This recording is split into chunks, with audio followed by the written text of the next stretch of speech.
Ciao, sono Fabrizio Fiorani, qui nelle cucine di Giallo Zafferano. Oggi vi racconterò il mio cake terai, ispirato a questo grande pasticcere giapponese per quanto riguarda la forma, ma con attenzione alla pasticceria italiana per quanto riguarda i gusti. Nocciola e limone. Cominciamo. Cominciamo dall'impasto. Quindi lo zucchero con della buccia di limone, sempre facendo attenzione a non prendere la parte bianca con la grattugia. È fondamentale aggiungere questo aroma all'inizio nello zucchero, così tutto l'impasto prenderà un bel profumo. Andiamo avanti con le uova fresche. Il piccolo consiglio dove sta? Azioniamo subito il robot da cucina al fine di evitare quei fastidiosi grumi che poi ci ritroveremo in tutto l'impasto. Quindi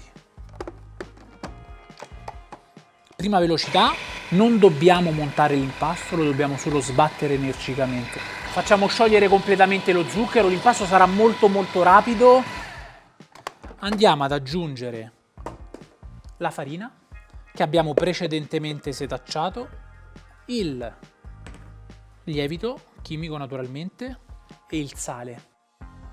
Facciamo girare leggermente e rapidamente il tutto al fine proprio di non avere la formazione di maglia glutinica. Appena l'impasto prenderà questa consistenza molto liquida e la farina sarà completamente assorbita, aggiungiamo la pasta di nocciole. E se in casa non ho la pasta di nocciole, il mio consiglio è molto semplice e molto efficace.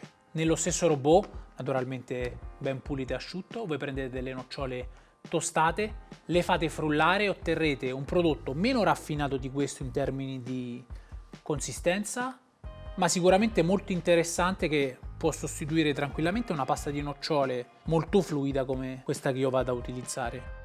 Continuo con il burro anidro a 40 gradi ed anche qui ascolto le vostre richieste di sostituzione del burro anidro o di burro chiarificato.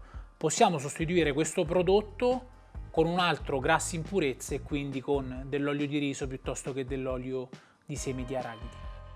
Termino l'impasto con della panna fresca. Facciamo ancora frullare. Opla! L'impasto è terminato. Guardate la consistenza, sempre con la nostra marisa. Guardate che bella.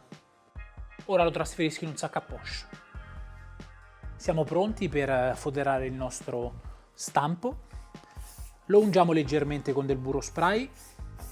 E adesso, proprio per ottenere un cake ben definito, vi do un piccolo consiglio su come tagliare la carta.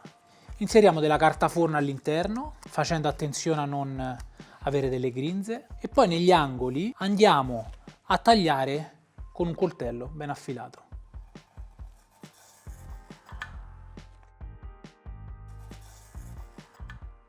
Opla!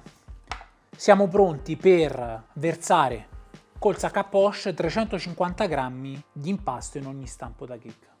All'incirca con questa ricetta verranno appunto 3 cake di limone e nocciola. Andiamo sulla bilancia per essere precisi e per avere una cottura omogenea.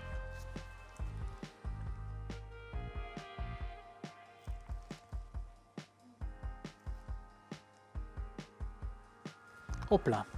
350 grammi, diamo qualche colpettino, siamo pronti per andare in forno. Mettiamo il coperchio, ora andiamo in forno 175 gradi per 35 minuti.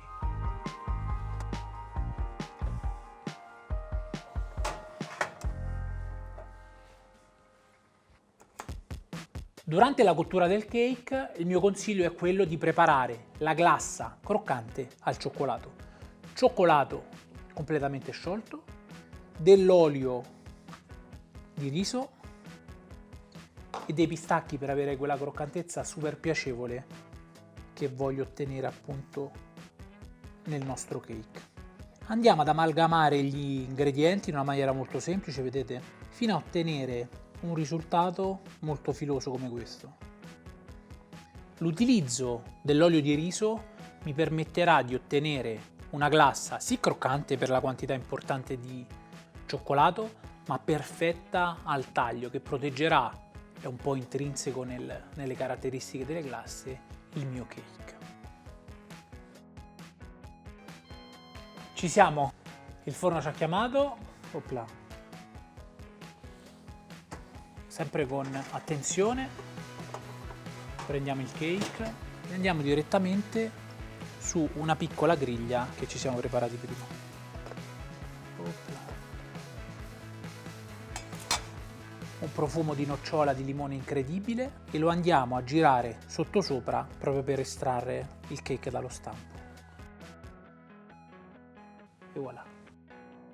Come ci accorgiamo che il prodotto è perfettamente cotto? Abbiamo il classico metodo dello stuzzicadente che non vi consiglio, e invece il mio suggerimento personalissimo è quello di inserire all'interno un termometro fino a quando la temperatura non segnerà i 92-93 gradi.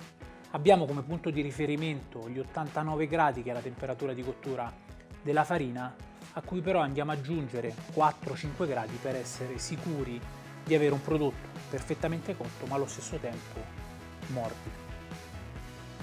Andiamo a eliminare la carta, sempre con attenzione. Vi accorgete degli angoli perfettamente squadrati che in fase di glassatura saranno super utili per ottenere un prodotto molto elegante.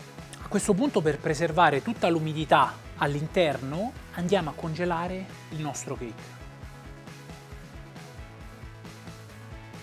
Siamo pronti con la glassa a 35 gradi. Per una mia comodità l'ho messo in un contenitore alto e stretto. Il mio cake è congelato e ho qui una spatolina appunto per eliminare la glassa in eccesso.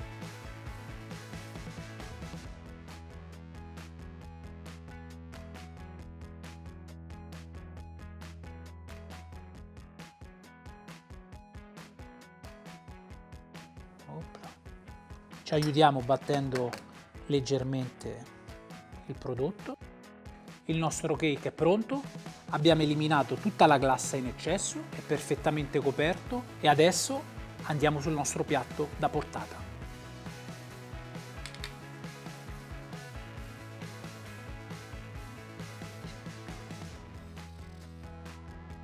E siamo pronti per decorarlo. Decorazione in cioccolato su tutti e 4 i lati del cake.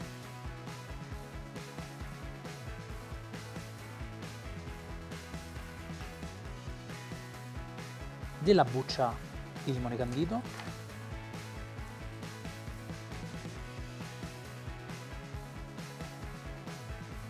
e proprio perché la pasticceria è un lusso, il mio ultimo tocco sul cake di limone e nocciola è dell'argento purissimo.